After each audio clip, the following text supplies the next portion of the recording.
Hi எல்லால் வணக்கம். நம்ம இன்றைக்கி சிரிக்கிற பொரியல் தாங்க பார்க்க போகிறோம். 2 டைப்பாக, வெஜ், நான்வெஜ். சில பேருக்கு முட்டை இன்னுமே நான்வெஜ் தாங்க, அதனால தான் நான்வெஜ் சொல்லியிருக்கேன். எப்படி பண்ணலாம் பார்க்கலாம் வாங்க. கீரை சாப்பிடாதவங்க கூட கண்டிப்பாக இதை ரொம்பவே விரும்பி சாப்பிடுவாங்க. கண்டிப்பாக ட்ரை பண்ணி பாருங்கள். நம்ம கீரையை வாஷ் பண்ணி இந்த மாதிரி ரஃபாக சாப் பண்ணி வச்சுக்கோங்க. வெங்காயம், காரத்துக்கு காஞ்ச மிளகா தான் யூஸ் பண்ண போகிறோம்.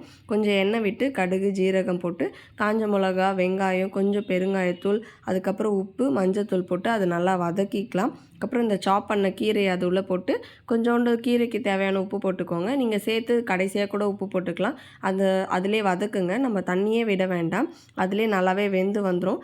ஸோ வெந்ததுக்கப்புறம் பாதி எடுத்து வச்சு அதில் கொஞ்சோண்டு தேங்காய் போட்டு அது ஒரு பொரியல் வச்சுருங்க. மீதி பாதியில் முட்டை உடச்சி ஊற்றி அதை நான் ஸ்லோ ஃப்ளேமில் வச்சு ஒரு 5 மினிட்ஸ் நம்ம வதக்கி விட போகிறோம். அவ்வளோதான், நம்மளோட கீரை பொரியல் சூப்பராக ரெடி ஆயிடுச்சு. இதை சாதத்து கூட பிசைஞ்சு குழந்தைங்களுக்கோ பெரியவங்களுக்கு கூட லஞ்ச் பாக்ஸ் கொடுத்து அனுப்பலாம். கண்டிப்பாக ட்ரை பண்ணுங்கள், ரொம்பவே சூப்பராக இருக்கும். பாய்.